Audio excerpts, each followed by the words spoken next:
আজকে সাদা চাউমিনকে মেকআপ করিয়ে হলুদ করে দিয়েছি। তারপরে বাড়িতে বানালাম এগ চিকেন চাউমিন। এইভাবে সাধারণত আমি বানাই না, একটু নতুনত্বভাবে বানানোর চেষ্টা করলাম। আর চাউমিনেরও তো মাঝে মধ্যে ইচ্ছে করে না কি যে একটু মেকআপ শেকআপ করি, সবসময় সাদা রঙটা কি ভালো লাগে। তোমাদের একটু আমি চাউমিনটা ভেঙে দেখাচ্ছি। এই চাউমিনটা কিন্তু তুলনামূলকভাবে একটু রোগা পাতলা, মানে হিষ্টপুষ্ট নয়। তো এটাকে জলে দিয়ে যখন সেদ্ধ করলাম তারপরে দেখলাম বেশ মোটোসোটো হয়ে গেছে। কী করে হলো কি জানি। আর তাকে একটু মেকআপও করেই দিয়েছি। অনেক সময় শুধু সাদা রঙটা ভালো লাগে না, একটু রঙটা চেঞ্জ হলে তো আরও ভালো লাগবে। কী করে রঙ চেঞ্জ করলাম সেটা তো অবশ্যই তোমাদের সাথে শেয়ার করব। তবে হ্যাঁ, আজকে কিন্তু আমি চাউমিনের রেসিপিটা শেয়ার করছি না, জাস্ট একটুখানি নতুনত্ব কীভাবে বানালাম সেটাই শেয়ার করব। স্কুল তো এখন যেতেই হবে, কিছু করার নেই। আর স্কুলে এখন বাচ্চা আসছে না, কিন্তু এখন নানা রকম রেজিস্টারের কাজও চলছে। কপি তো বানানো হচ্ছেই, নোটবুক বানানো হচ্ছে, তার সাথে নানা রকম রেজিস্টার থাকে, মানে অনেক রেজিস্টার মেনটেন করতে হয়। তো তোমরা অনেকেই এটা জেনে থাকবে।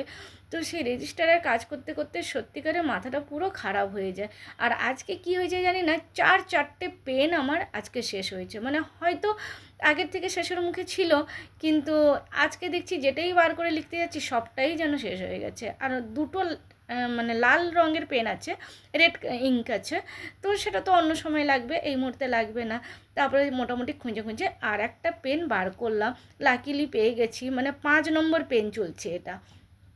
তো এরকম কখনো হয় না, মানে একটা দুটো কোইন্সিডেন্ট হতেই পারে, কিন্তু চারটে পেন একই সঙ্গে শেষ হওয়া, সেটা একটু মানে পরের মুহূর্তে মনে হয় যে আর তো কেউ নেই ওখানটাতে, আমি একাই যাচ্ছি বর্তমান।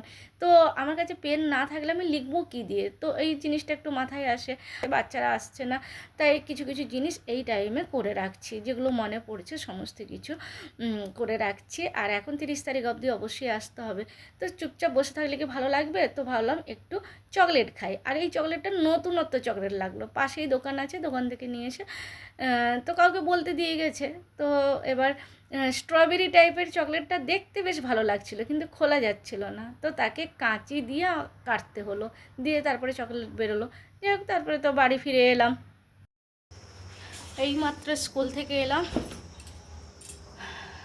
প্রচুর ঠান্ডা বাইরে, কি বলবো, এত ঠান্ডা যে হাত পা সব জ্বলে যাচ্ছে। আজকে একদম ফুল হাতা পরে গেছি, পুরো ঢেকে ঢুকে গেছি, তাও মনে হচ্ছে কোথাও যেন লু লাগছে, এতটাই গরম লাগছে। আর একটু রেস্ট নিতে হবে সবার আগে। এখন এই মুহূর্তে জল খাবো না, জলও তেষ্টা পাচ্ছে, রোদ থেকে এলাম। আর কি বলবো, খাওয়া দাওয়া আগে করে দিলে একটু এনার্জি পাবো। ভীষণভাবে থকে গেছি, না ভীষণভাবে নয়, তা বাচ্চাদের মিস করছি, মানে বাচ্চারা আসছে না, তো ওই জন্য কোথাও গিয়ে বাচ্চাদের মিস করছি। আজকে পুরো অনেক দিনের পরে এই জামাটা পরলাম, আজকে পুরো ফুল হাতা সব প্যাক করে একদম নিজে গেছি, একদম গলা টলা দেখো সব প্যাক করা আছে। কেমন লাগছে? হ্যাঁ, তোমরা অনেকেই হয়তো এই টাইমটাতে ভুল ধরবে যে স্কুল থেকে এসে ডাইরেক্ট সোফার উপর শুয়ে পড়লো, কোনো জামা কাপড় চেঞ্জ নেই, কিছু নেই। আসলে ব্যাপারটা হচ্ছে, স্কুল থেকে আসার পরে না এত রোদ ছিল, মনে হচ্ছিলো আগে একটু শরীরটা হেলান দিয়ে নিই, তারপরে উঠে খাওয়া দাওয়া করব। তো সেই জন্য একটুখানি গড়িয়ে নিলাম, তো বাস 1-2 মিনিট, এর বেশি নয়। যে খাওয়া দাওয়া করার পরে তারপরে সন্ধে হয়ে গেল, সন্ধে তো অবশ্যই দেওয়ার আছে। আর আমাদের এই জানলা থেকে না এত সুন্দর লাগে সূর্যাস্তের যে টাইমটা, গধূলিবেলা। আর অনেক টাইম অবধি রোদ থাকে, তোমরা অবশ্যই অনেকে জানো, আমি অনেকবারই শেয়ার করেছি। এখানে আসলে দেরি করে সন্ধে হয় বলে অনেক বেলা অবধি সূর্য থাকে। মানে নর্মাল টাইমে যেখানটায় সব জায়গায় অন্ধকার হয়ে যায়, ম্যাক্সিমাম জায়গায়, বিশেষ করে আমাদের ওয়েস্ট বেঙ্গলে অন্ধকার হয়ে যায়, সেখানটায় সেই টাইমটাতে এখানে কিন্তু বেশ রোদ থাকে। কারণ অনেক সময় আমি ফোনে কথা হয়, তো জানতে পারি যে হ্যাঁ ওদিকে সন্ধে হয়ে গেছে, এদিকে এখনও রোদ আছে। যাই হোক, এবারে তো কিছু খেতে হবে, সন্ধে টন্ধে দেওয়া হয়ে গেল, এবারে কিছু খেতে হবে। তো ভাবলাম আজকে চাউমিন বানাবো, তাও আবার নতুনভাবে। নর্মালি আমরা চাউমিন যেভাবে বানাই, রেসিপিও শেয়ার করেছি, এটাকে গরম জলে দিয়ে, মানে সেদ্ধ করি না, গরম জলে দিয়ে তারপরে তুলে নিয়ে বাস ভাজা ভাজা করে নিই। তারপরে সমস্ত যা যা দেওয়ার সবজি বা ভেজ ননভেজ যাই হোক সব দিয়ে দিই। কিন্তু আজকে ভাবলাম একটু অন্যরকম করে বানাবো। প্রথমে তাকে মেকআপ করেছি। মেকআপটা কী করে করলাম সেটা বলে দিই, তোমরা অনেকেই জানো, তাও একটু বলেই নিই। সেটা হচ্ছে 1 চামচ হলুদ দিয়ে দিয়েছি। হলুদ দেওয়ার পরে যে চাউমিনটা এরকম হলুদ হয়ে যাবে, এটা আমি প্রথমবার করলাম, মানে প্রথমবার জানলামও, আগে কখনো করিও নি, জানিও নি। বেশ আমারও দেখতে ভালো লাগছিলো, তাই ভাবলাম তোমাদের সাথে শেয়ার করি। জলটাও বেশ লাল লাল হয়ে গেছে। তারপরে এটাকে জলে দিয়ে একটু মানে ঠান্ডা জলে দিয়ে একটু ঠান্ডা ঠান্ডা করলাম, যেটা আমরা নর্মালি করে থাকি, মানে চাউমিনটা সেদ্ধ করার পরে একটু ঠান্ডা জল দিয়ে থাকি। কিন্তু ঠান্ডা জল দেওয়ার সময় বারবার মনে হচ্ছিল যে বেশি ঠান্ডা জল দিলে আবার হলুদটা উঠে যাবে না তো। তারপরে দেখলাম যে না, ওঠেনি, কিন্তু বেশ সুন্দরই আছে। আর চাউমিন কিন্তু কোনোটা আমি ভাঙিনি, মানে আমরা যে ভিডিওটা দেখেছিলাম তাতে দেখেছিলাম যে চাউমিনটা ভাঙা হয়নি, তাই আমরাও পুরো চাউমিন গোটা গোটা রেখেছি। তো যাই হোক, এবারেও মোটামুটি তেল দিয়ে একটু আদা রসুনের পেস্ট দিয়ে ব্যাস, তারপরে নানা রকম সস দিয়ে বানিয়ে নেবো। কিন্তু তার আগে চিকেনটাকে ভেজে নিচ্ছি। চিকেনটা ম্যারিনেট করে রেখেছিলাম, চিলি চিকেনের মতন করে ম্যারিনেট করে রেখেছিলাম, কর্নফ্লাওয়ার, ডিম সমস্ত কিছু দিয়ে। বাস তারপরে সেটাকে ভেজে নিচ্ছি।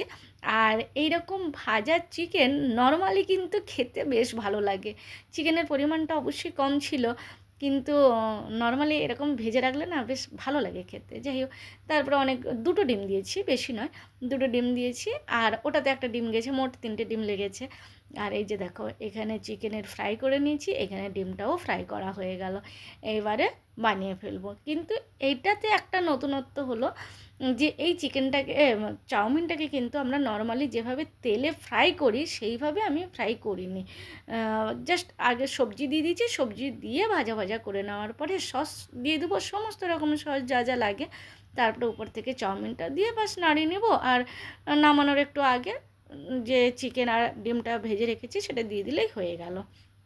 মানে ভীষণ ইজি প্রসেসও আছে, আর খেতে বেশ ভালো হয়েছে। মানে নর্মালি যারা ননভেজ চাউমিনটা খেতে পছন্দ করে তারা কিন্তু এইভাবে বানাতেই পারে।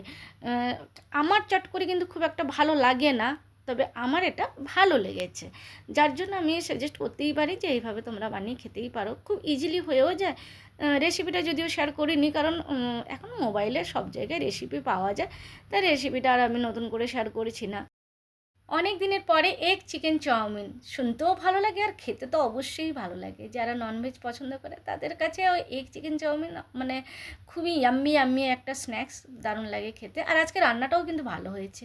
কিন্তু সবথেকে বড় সমস্যা কী জানো তো, এই এতবার ধরে নাড়াতে নাড়াতে হাতটা যেন টনটন করতে থাকে। তোমাদেরকে এরকম হয়েছে কখনো যে চাউমিন ভাজতে ভাজতে হাত ব্যথা করছে? আমার তো প্রায় সময় হয়, যার জন্য চাউমিন বানানোর আগে ভাবি যে আজকে কি বানাবো, হাতটা কি ঠিক আছে, ওই রকম টাইপের হয়ে যায়।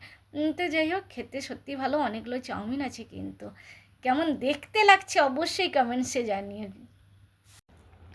তো বন্ধুরা, কেমন লাগলো বলো আমার আজকের ব্লগ? যদি ভালো লাগে তাহলে অবশ্যই কমেন্টসে জানিও। আর চাউমিনটা কেমন দেখতে লাগছে সেটা অবশ্যই জানিও আমাকে কমেন্টসে, কারণ এত দূর থেকে তো টেস্ট করাতেই পারবো না।